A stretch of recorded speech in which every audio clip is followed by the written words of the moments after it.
बिस्मिल्लाहिर्रहमानिर्रहीम। शुरू करती हूँ अल्लाह के नाम से जो बड़ा मेहरबान नहायत रहम करने वाला। अस्सलामुअलैकुम दोस्तों।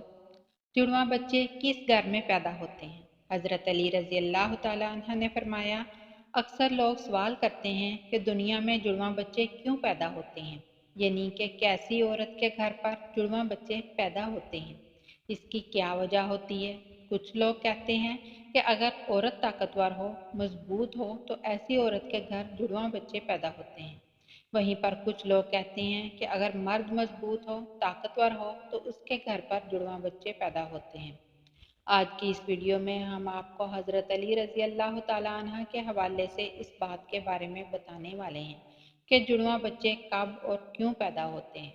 नाज़रीन इकराम, औलाद अल्लाह ताला की एक नेमत है। अगर किसी के घर में जुड़वा बच्चों की पैदाइश हो जाए तो फिर इंसान को और भी ज़्यादा खुशी मिलती है।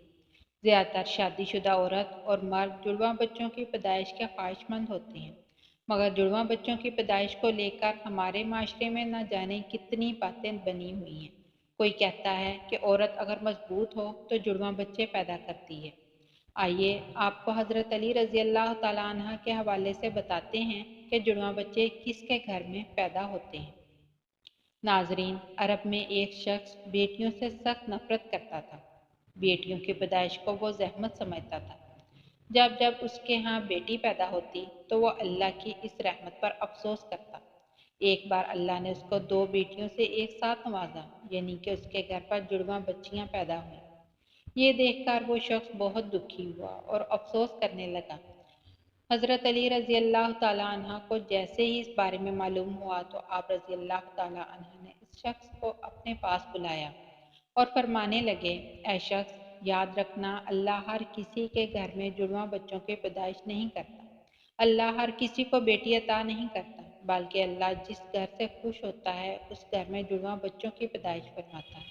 अल्लाह जिस शख्स को जन्नत में दाखिल करना चाहता है उसके घर में दो बेटियों को एक साथ पैदा फरमाता है। अल्लाह जिसकी आखिरत को संवारना चाहता है उसके घर में बेटियों का तोहफा अता करता है। ऐ शख्स, मैंने अल्लाह के रसूल सल्लल्लाहु अलैहि वसल्लम से सुना है कि जिस इंसान ने अपनी बेटियों की अच्छी तरह से परवरिश की, उनकी शादियां की, तो अल्लाह ताला ऐसे इंसान पर जन्नत को वाजिब कर देता है। याद रखना, बच्चे वालिदैन के घर में रहमत बनकर आते हैं।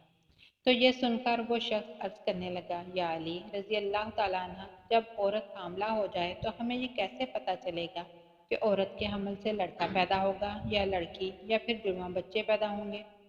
हज़रत अली रज़ी अल्लाह तआला अन्हा ने फरमाया, ऐ शख्स, इस बात को अल्लाह ही बेहतर जानता है कि उस औरत के हमल से लड़का होगा या लड़की होगी या फिर जुड़वा बच्चे पैदा होंगे।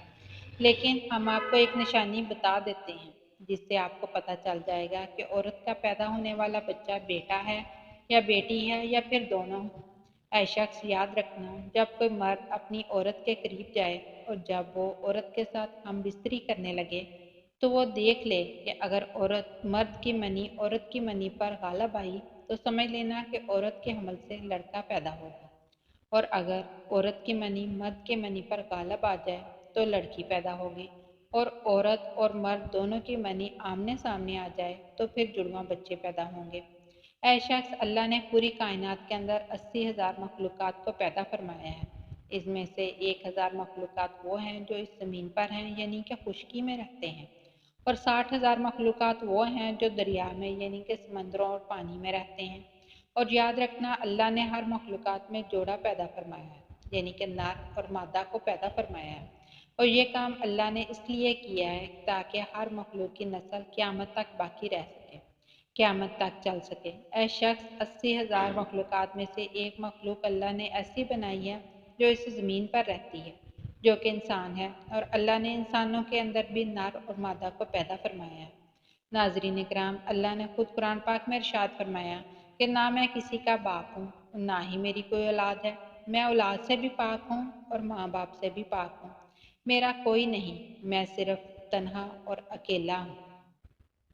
अल्लाह पाक फरमाता है कि ये मैं ही जानता हूँ कि औरत के पेट में होने वाला बच्चा लड़का है या लड़की या फिर दोनों है। मैं जिसको चाहूँ बेटा अता करता हूँ और जिसको चाहूँ बेटी अता करता हूँ, और जिसको चाहूँ लड़का लड़की दोनों को मिलाकर देता हूँ, اور جس کو چاہوں کچھ بھی عطا نہیں کرتا، یعنی کہ بانجھ بنا دیتا ہوں۔ ناظرین، اتنے میں ایک شخص کھڑا ہوا اور دست ادب کو جوڑ کر عرض کرنے لگا، یا علی رضی اللہ تعالیٰ عنہ، میرا بچہ صحت مند نہیں رہتا ہے، ہر وقت وہ روتا رہتا ہے، میں کیا کروں؟ تو حضرت علی رضی اللہ تعالیٰ عنہ نے فرمایا، اے شخص، تم اپنی عورت سے کہو کہ وہ اپنے بچے کو اپنے بائیں طرف سلائے اور اس کے ماتھے پر ایک دفعہ سورہ فاتحہ کو پڑھ کر روز دم کر رہے، کیونکہ بچے جب اپنی ماں کے پیٹ کے اندر ہوتے ہیں تب وہ ماں کے دل کی دھڑکن کو سن کر سکون محسوس کرتا ہے، مگر جب وہ ماں کے جسم سے جدا ہو جاتا ہے تو اسے وہ آواز سنائی نہیں دیتی، اس لیے وہ بے چین ہو کر روتا ہے، وہ خود کو اکیلا محسوس کرتا ہے۔ اس لیے اگر عورت اپنے بچے کو اپنے بائیں طرف سلائے گی تو وہ ماں کے دل کے قریب رہے گا اور دل کی دھڑکن کو محسوس کرتا رہے گا اور سکون سے رہے گا۔ اب ناظرین کرام، آپ کو سائنس کے حوالے سے بتاتے ہیں کہ سائنس کا جڑواں بچوں کے بارے میں کیا کہنا ہے، یعنی کہ جڑواں بچے کیوں پیدا ہوتے ہیں۔ حال ہی میں جڑواں بچوں پر کیے گئے ایک تازہ سروے میں بتایا گیا کہ جڑواں بچے دو قسم کے ہوتے ہیں۔ پہلے تو وہ ہوتے ہیں جو ایک جیسے دکھائی دیتے ہیں، یعنی کہ دونوں کی شکل و صورت ایک جیسی ہوتی ہے، وہیں پر دوسرے جڑواں بچے وہ ہوتے ہیں جو ایک جیسے نہیں ہوتے، یعنی کہ دونوں کی شکل و صورت میں کافی فرق ہوتا ہے، جن کی شکل آپس میں تو کیا گھر کے کسی بھی فرد سے نہیں ملتی۔ جڑواں بچے پیدا ہونے کے اس سروے میں سب سے بڑی وجہ یہ بتائی گئی کہ جس عورت کا باڈی ماس انڈیکس بڑھ جاتا ہے اس کے جڑواں بچے پیدا ہوتے ہیں۔ اس کے علاوہ اس سروے میں دوسری وجہ یہ بتائی گئی کہ اگر آپ کے گھر میں یا آپ کی فیملی میں کسی کا جڑواں بچے پیدا ہوئے ہیں تو پھر آپ کو بھی جڑواں بچے پیدا ہونے کے امکان بڑھ جاتے ہیں۔ وہیں پر اگر آپ کی بیوی یا آپ کا شوہر جڑواں ہے تو پھر آپ کو بھی جڑواں بچہ پیدا ہونے کے امکان ہوتے ہیں۔ وہیں پر اس سروے میں یہ بھی بتایا گیا ہے جن عورتوں کی عمر 35 برس سے زیادہ ہو جاتی ہے، جو عورتیں لمبی ہوتی ہیں، ان کو بھی جڑواں بچے پیدا ہو سکتے ہیں۔ ایسی عورتوں کے ہارمونز کے ذریعے ہی انڈے سے انڈے نکلنے لگ جاتے ہیں، اس لیے جتنی مقدار میں یہ ہارمونز نکلیں گے اتنے انڈے نکلتے ہیں، جس سے دو بچے ہونے کی امید بڑھ جاتی ہے۔ اللہ پاک بے اولاد کو صاحب اولاد کرے اور جو صاحب اولاد ہیں اس کی اولاد کو ماں باپ کا فرما بردار بنائے۔ آمین یا رب العالمین۔